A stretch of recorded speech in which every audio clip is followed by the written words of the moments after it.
Hey everyone, welcome to Malts and Meeples. I'm Petter. Today we're back with the next 10 in my top 100 games of all time 2021 edition. So we're on to games 70 through 61. This section has a couple of new games in it, or three actually. Let's talk about the old fashioned. So, if you weren't here week one, I'm drinking an old fashioned with different types of bitters in it every single week. This one is classic Angostura bitters. These are going to be the normal bitters that you find somewhere. They're a fairly dark color because a lot of this darkness here is from the bitters, not the whiskey. It was a very light colored Japanese whiskey that I mixed this with. I have to say, pretty solid. I don't know that I would necessarily go with Angostura bitters to start out. I kind of prefer most of the time some sort of flavored bitters just to add a little bit more interest while keeping the integrity of the old fashioned what it should be. So, let's get on to this list.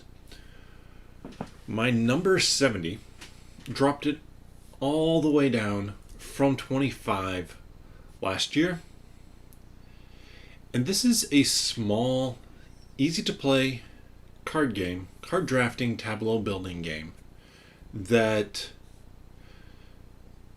it's still go-to. I still play it quite often. I'm not sure what my stats say on this for the year, but I probably played it 4 or 5 times, maybe even more, because basically every time I sit down and play this one, I play it more than once. And that's going to be Point Salad. So Point Salad is a game where you're building the best salad. This is one that is kind of a play on words for a board gaming term. If you're not familiar with what a point salad game is, it's basically anything you do gives you points. It's kind of like the idea is behind point salad, the term is like, okay, you can put anything in a salad. Like you can add Doritos to a salad and it's still a salad. So in point salad games, you can do anything and it scores you points. Point Salad is a point salad game about building a salad. And you basically have 2 different options on your turn. You either take 2 cards from a display of 6, or you take 1 card that's face down, but on the back side of the card is going to be your scoring. So maybe it's something that says for every 4 cabbage, or every 3 cabbage, I get 8 points. Well, I'm going to draft that card if I have 3 cabbages, because that at the end of the game is going to be 8 points. And then I'm going to find other ways to get more points with cabbages. And I'm going to draft more cabbages. Maybe by the time I'm done drafting, I have a cabbage and onion salad. You know, the classic combo.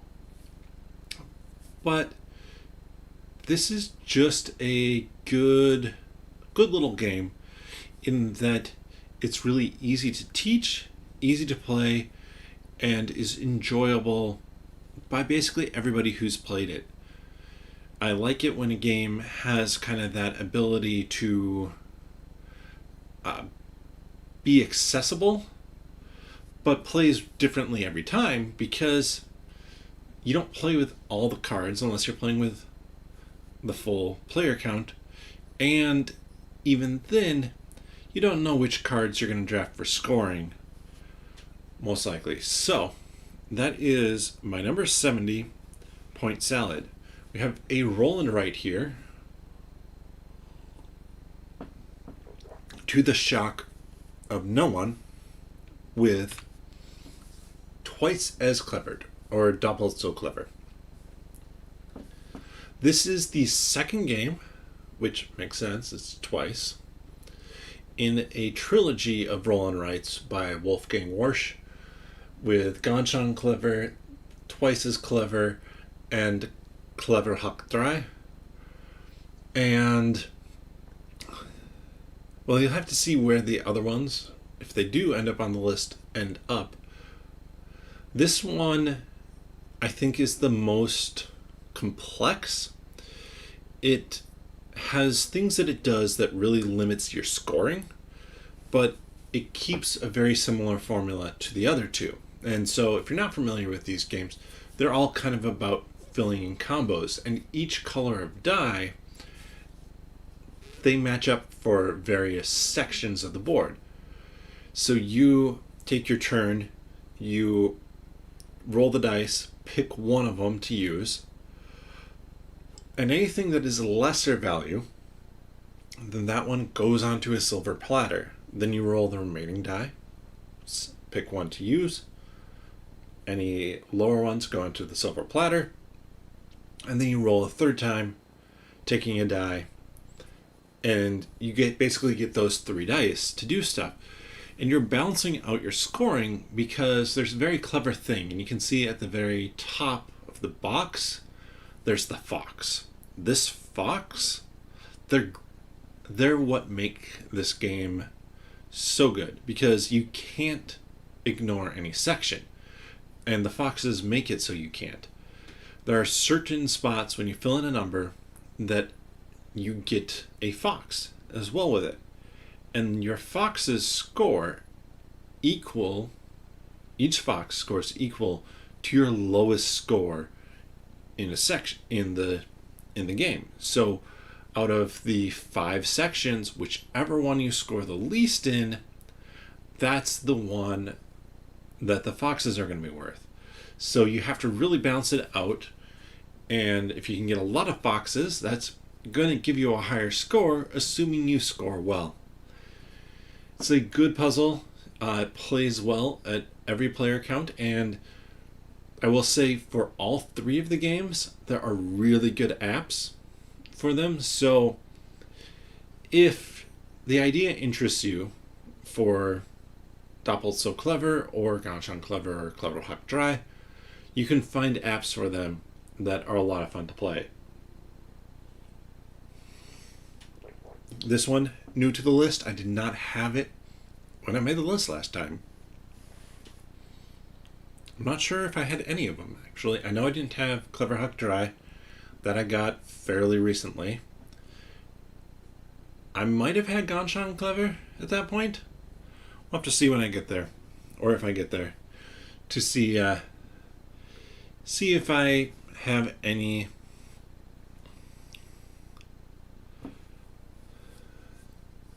previous spot for that. My number 60, pretty steady. It was 68 originally, and now, or 60 originally, and now it's 68. So I said that wrong. This is my number 68.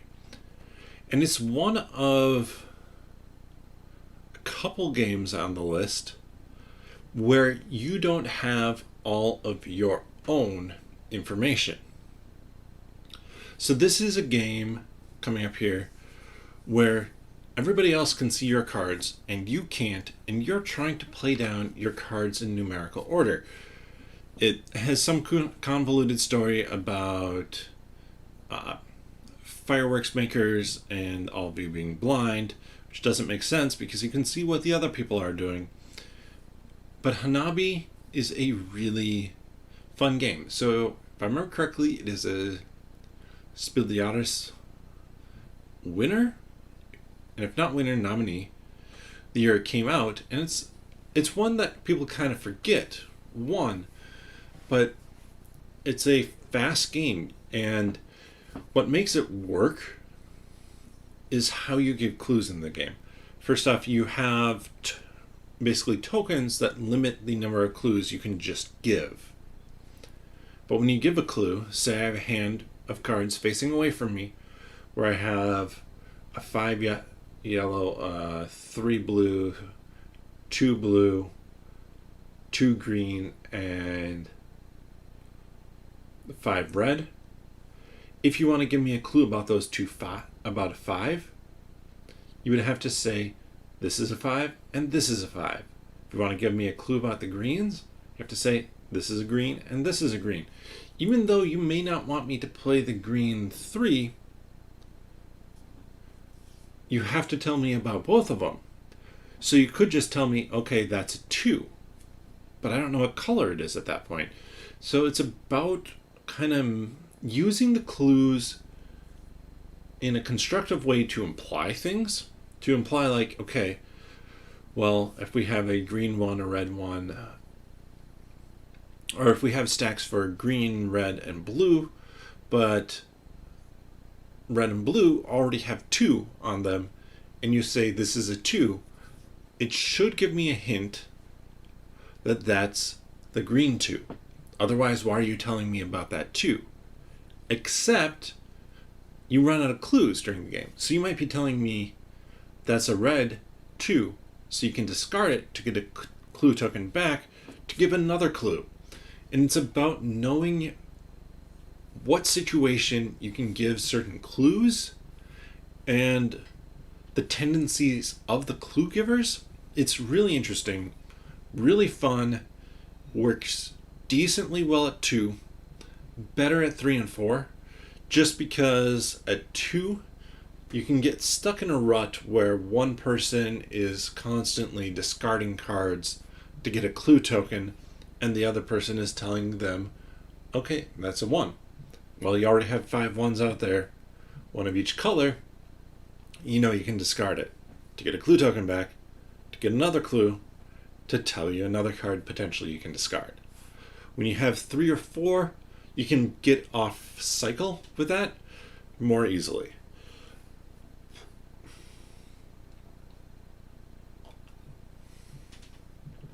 So we go from 3 smaller games to the biggest game on the list, and I'll be curious to see if I keep this one on the list next year. And that's because the successor to it, even though it's with a different theme, just came out recently. I had a chance to play it at Pop-Up Gen Con. I really liked it, and I own that one now, as compared to the original, which I don't own because it's really expensive, and that's going to be Battlestar Galactica, the board game. This is a massive hidden trader game. If you're not familiar with Battlestar Galactica, it's a sci-fi show that was originally done, I want to say, 70s, late 70s, early 80s, and then was redone in the early 2000s. In Battlestar Galactica, you're on the spaceship, or they're on the spaceship, the Battlestar Galactica, trying to run away from the Cylons. However, these toasters, as they call them, are, I mean, you can tell who they are because they don't look like people, except there are some Cylons that look like people. There's some Cylons that think they're people, and it's only in a certain situation will it be activated. So this is a fairly tough game where you are trying to get from the launching point of the Battlestar Galactica to Earth, and you potentially have a Cylon on board. And then halfway through the game, you activate everybody again, and you potentially have 2 Cylons on board. Or I think you do at that point in time, if I remember correctly. You do have 2 Cylons on board, but you might not have had one from the beginning. And only the people who are the Cylons know, but even the Cylons don't know who the other Cylon might be, if I, again, remember correctly. So, a lot of fun. The new version is Unfathomable. This has a Lovecraftian theme to it, which makes sense. Fantasy Flight does not have the IP rights anymore to Battlestar Galactica. If I'm not mistaken, no one does. So using something public domain like Lovecraftian lore, which they use for a lot of their games, It makes a lot of sense to do. And it plays extremely similarly, but I feel like it plays a little bit tighter and faster in that for Battlestar Galactica, there are 2 expansions, which are great, but that just adds a ton of stuff.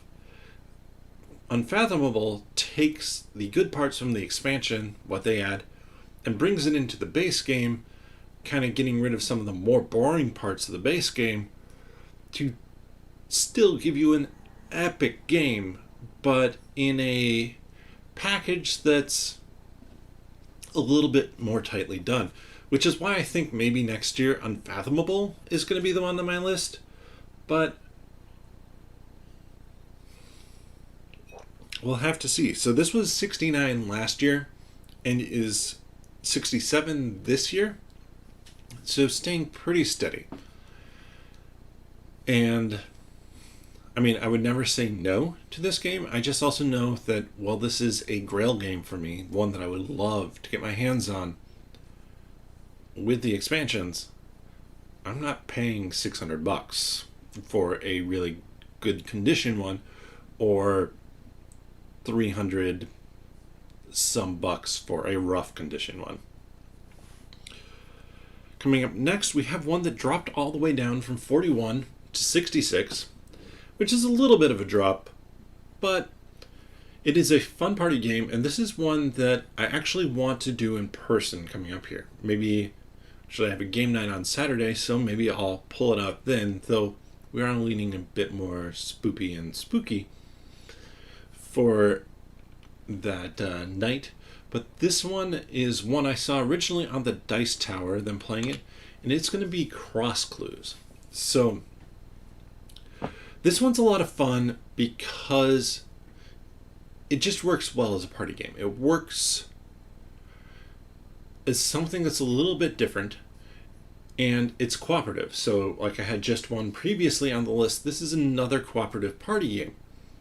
In this game you have a grid, probably a 4x4 to start out with. You go easy at 3x3, harder at 5x5. And so you get a junction. It will give you something like, okay, if the top's A, B, C, D, E, along the side it's 1, 2, 3, 4, 5, and I'd have something that says like A3. So I look there, and it doesn't have anything there. I would look at A. It's been a bit since I played this. I'd look at A, which has a word on it, and I look at 3, which has a word on it.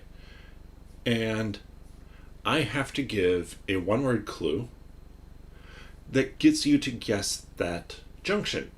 But everybody's going at the same time, so when somebody has a clue, they are like, all right, this, and then people can discuss, and you eventually settle on a coordinate. So say it's a stick and wind for A3. I could give a clue like kite, potentially.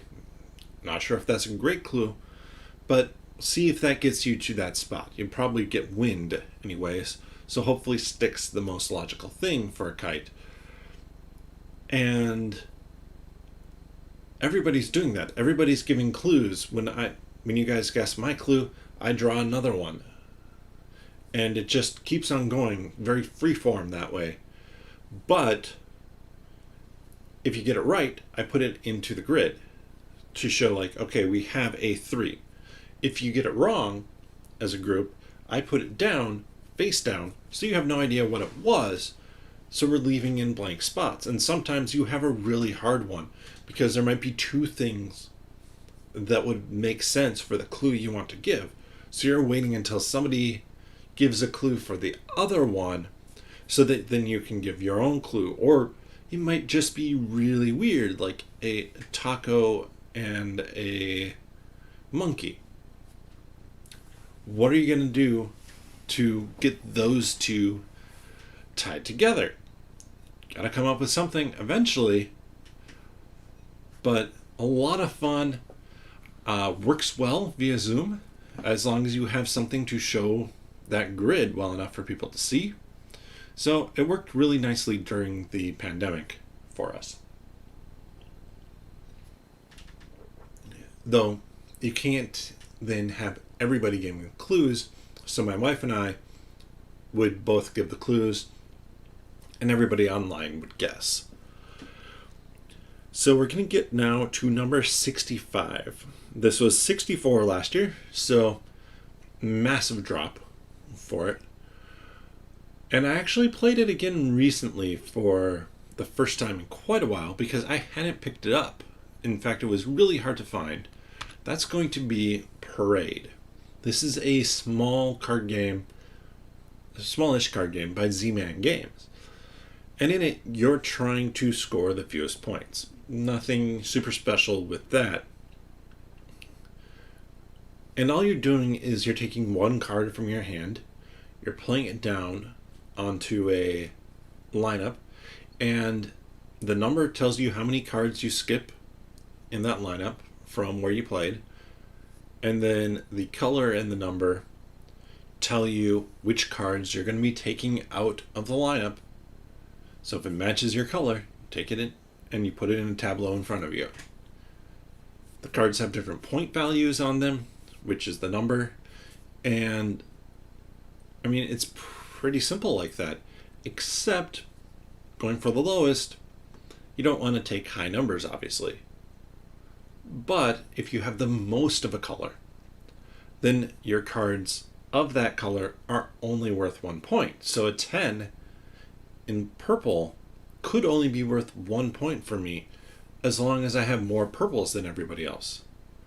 And the game ends in a couple different ways. One, just everybody's gone around and you have no more cards to draw. Or if somebody gets all, I believe it's 6 of the colors, or yeah, 6 of the colors, and that's another trigger to the end of the game. And sometimes you can't avoid taking a color, and so you end the game way earlier.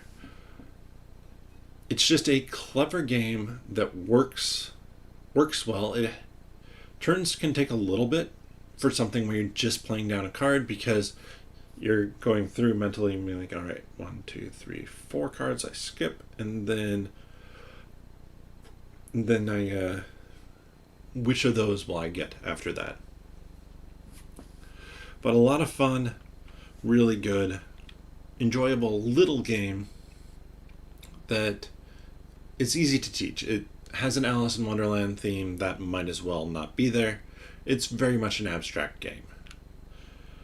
Then we go to one that dropped from 38 for me. Not as far as Point Salad fell. And Point Salad, if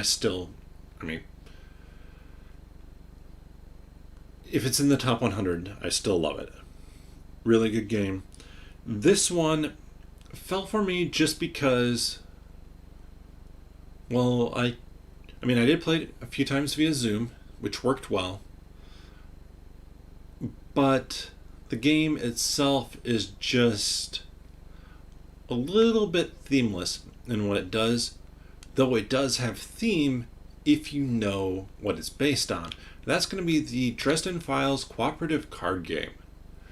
So, if you're not familiar with the Dresden Files, it's about Harry Dresden, a wizard who's a private detective or finds lost things in Chicago. That's the premise to start the first book. This gives you all the books as scenarios that you can play, and it's all done via card play. And you're spending resources to play out cards, to defeat bad guys, to solve cases, to overcome obstacles, to gain advantages. And you're doing that cooperatively as a team. And what makes it work really well for me is that the person I play with, he and I know the books well. We both love the series. So when we play, we pull in characters, since there are a lot of characters you can play as, that make sense for those books. The gameplay itself, though, is pretty mechanical.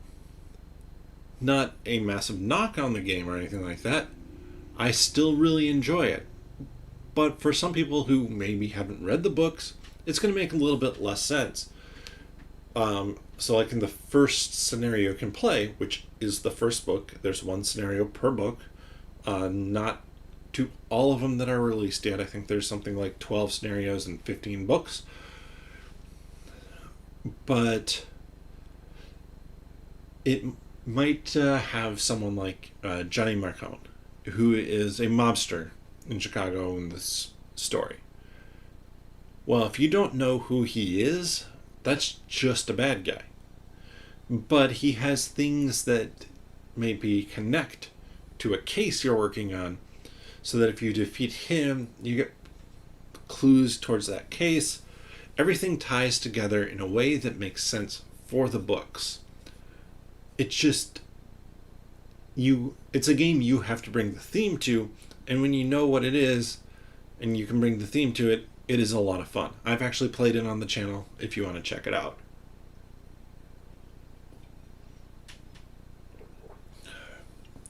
Number 63 fell all the way from 26, and some of that's that I just haven't played it this year. This is another abstract game with an Alice in Wonderland theme, this one around the Mad Hatter's Tea Party, and that's going to be hats. This is one that I picked up at Gen Con in 2019 and played a number of times the day that I picked it up at Gen Con, because to me it is just a ton of fun. I think this game works best at 2 or 3 players. I will say that. It can play up to 4. At 4, it's a little bit too random. At 2 to 3 players, you can control a little bit more what's going on, or pushing your luck to try and do so is a little bit more advantageous for you. In this game, you're trying to, score points. But you only score points at the end of the game based off of the number of cards you have that match up to cards on the Mad Hatter's table for his tea party. Again, not super complex, not super out there. What makes this one work so well for me is that to get cards out in front of you, you're playing cards from your hand onto the table, Mad Hatter's Tea Party table, and removing hats from that to put in front of you. And it works with that because it kind of is a twist. To me, it's an interesting puzzle then to look at, okay, this card, this 6 of pink, can only be removed by another pink card because you can only swap cards that are higher or the same color. I already can see that every other pink has been played, or except for one, so I'm going to drop that at the end of the game, maybe drop that in like the 6th spot on the board. So pinks are going to be worth 6 points each. I have 3 pinks. Well, if you have the ability, you can maybe swap that out, but pinks are still going to be worth 6 points if that stays on the board.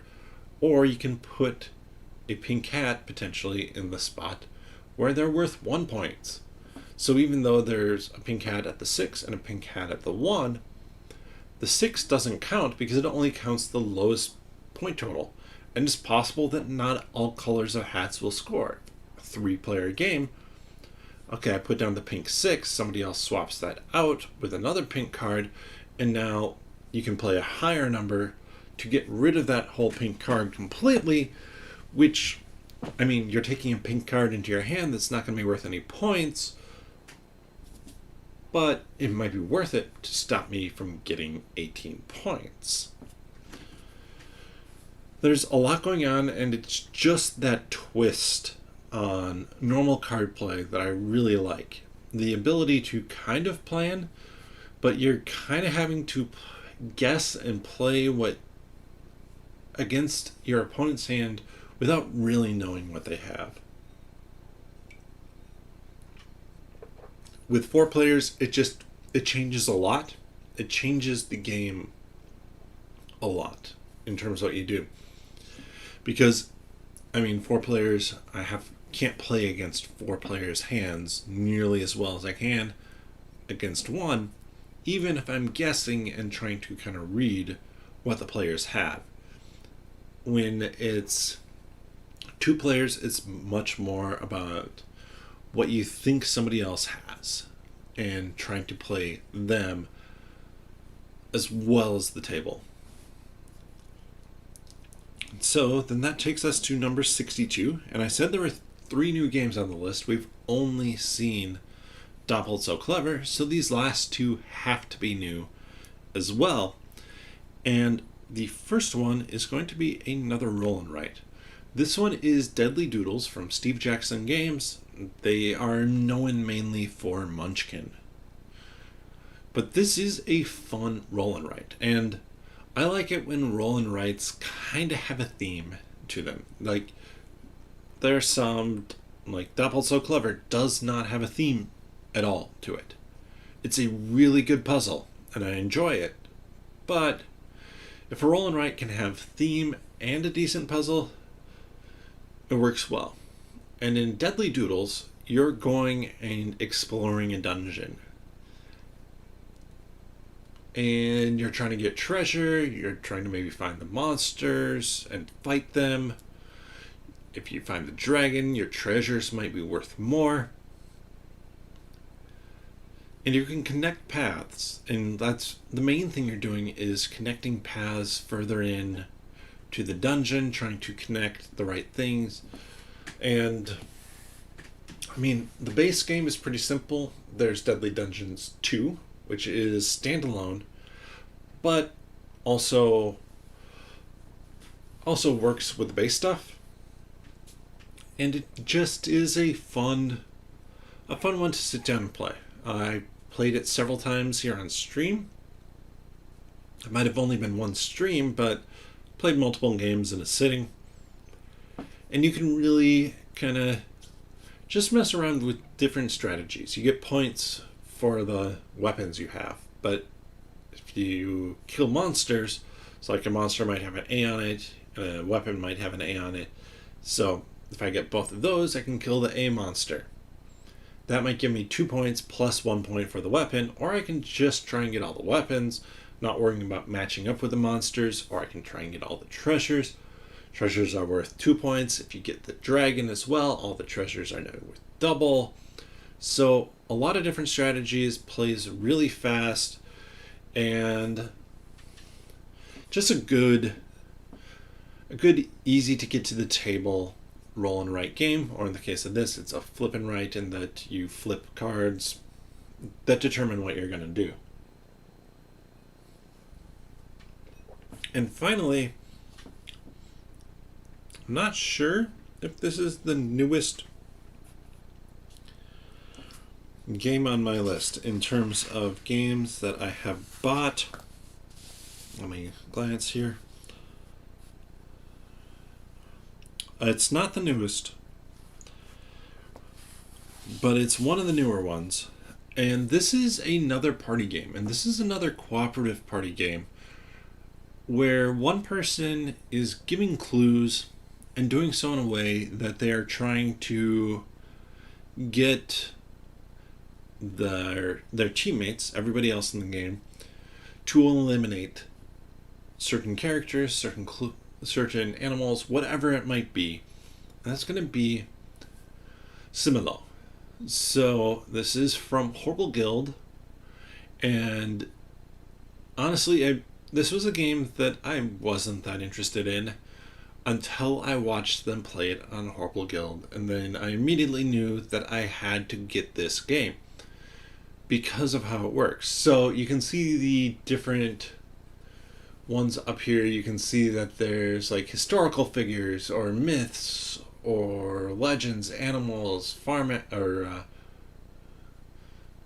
safari animals, whatever it might be. And you can play with one of these decks. You don't need multiple of them, because you lay out a 2 rows of 5, if I remember correctly. And so the first clue you give you're just playing down a single card and then saying let's say you're doing only animals. So, and let's say my thing is I have to get you to guess a chicken. Well, I can say, okay, I can play down a robin and say my thing is like a robin. You have to only eliminate one card at that point. So you eliminate one card that's not like a robin. So you're going to keep the chicken around. But as you go, you eliminate more and more and more. So maybe it's 12 cards. So it's 1, 2, 3, 4, and 1. So that would be 11 cards basically to get you down to the last one. So like you build up, so that second to last round you're eliminating 4 cards based off of a card you play, plus based off of the previous clues that you've given. So if I can get it at the point where, say, there are 4, I have to get you guys to eliminate 4, and there are 4 that don't fly, I could say that would be an ideal time to play down and say it's not like the robin. As the clue giver, I can't give anything as a clue besides what I put down in a card. I can't really speak in the game. Like, I can chat, but not about the game, while everybody else is chatting and trying to figure out what it is. So you can play just with animals. That's fun. But now I'm trying to get you to guess chicken, and I'm using historical figures to give clues.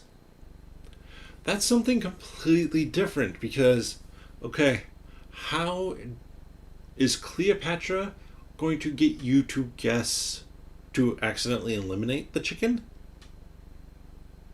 I have to consider what clues you might take from the card I play down to say it's similar or not similar to it.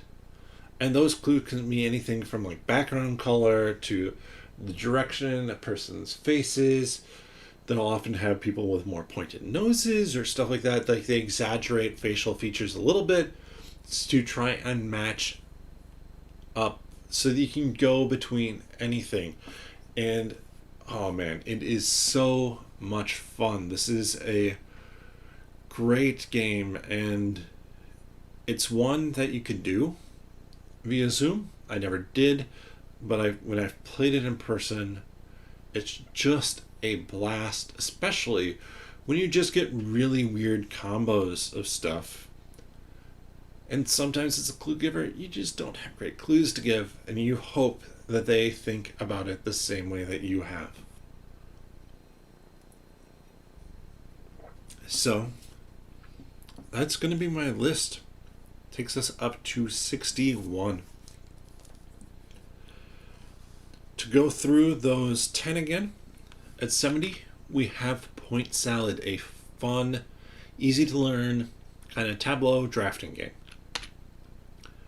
At 69, we have Doppelt so clever, or Twice as Clever. This is a combo-tastic roll and write in a trilogy where this is probably the most challenging in terms of scoring well. At number 68, we have Hanabi, a game where you are giving clues to help other people know what is in their hand, because they, like you, can't actually see the faces of the cards they have in their hand, since those are pointed away towards the group. Then we have a big social deduction, hidden traitor type game with Battlestar Galactica, the board game. So much fun, 3 hours to play, but it flies by, super thematic.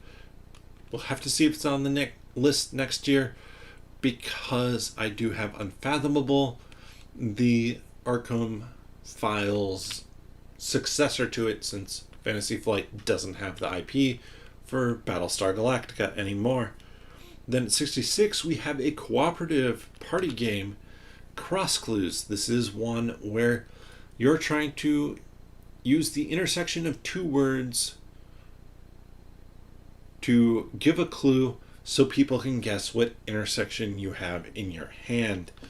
Fully cooperative, very much real time, ton of fun. At 65, we have Parade, an abstracted game with great Alice in Wonderland artwork. This is an abstract game about kind of collecting low numbers and trying to score as few points as possible as you play down cards, which determine which cards get added to the tableau in front of you.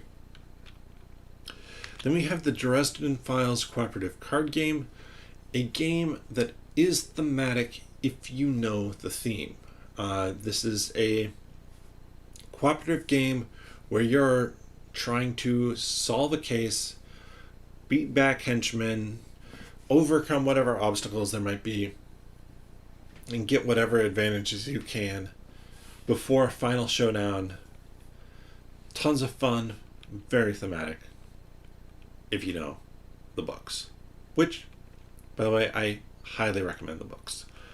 Then at 63, we have another abstract card game, Hats. This one is about scoring as many points as you can by having the right hats that will score you points at the end of the game, depending on what hats are on the Mad Hatter's table at his tea party. But as a twist, you aren't playing cards down into your own tableau, you're playing them onto the table, and whatever you're taking off of the table goes into the tableau to score you points. Plus there is a beautiful looking cookie that you'll want to eat, but you shouldn't. And then at number 62, we have a dungeon crawling style roll and write, where you're an adventurer going into a dungeon, getting treasure, fighting monsters, finding weapons, to see how many points you can score. Super light, super fun, super fast, roll and write game. And finally, at 61, we have Assimilo. This is another cooperative party game where you are working together, but one person is a clue giver, and they can only tell you if clues are like or not like something. This is a great one to mix the sets together to get really weird situations. And I forget the precise context, but you can watch on the Horrible Guild YouTube channel a point in time where one of the designers of the game, if I remember correctly, he's one of the designers, Elmer Huck, he gives a clue that it is not like Genghis Khan for a group of animals, and he was hoping that they would eliminate the kangaroo, because in his head it went Genghis Khan, Genghis Kangaroo. And that is going to be the list. So next Wednesday, 8 p.m., we finish the bottom half of my top 100. I will be getting, probably that day, the next 5 videos scheduled. But come join me then, 8 o'clock Central Time, and see what games make the list. There are some more new ones that are going to be hitting the list next week. Let me know which games you would want to play. Which one of these look the most interesting to you, or maybe are ones that you haven't tried, but hearing about them now sound like they'd be fun to play. You can do that in the comments below. And if you enjoyed this video, please give it a thumbs up. If you want to see more of what I do, you can always subscribe to Months and Meeples YouTube channel. And if you click the notification bell, you'll know when I go live. The majority of stuff that I do is live. There's a series that I'm going to get back to, probably coming up after this top 100 list, 3 reasons buy, not buy. And that's basically giving you 3 reasons to not buy a game or 3 reasons to buy a game, all in the same video, so it can help you make your decision. There are also links to a few other things. A 10-minute Marvel podcast. Get your Marvel news and Marvel topics covered in 10 minutes every week. And then nerdologist.com. That is where I do most of my stuff.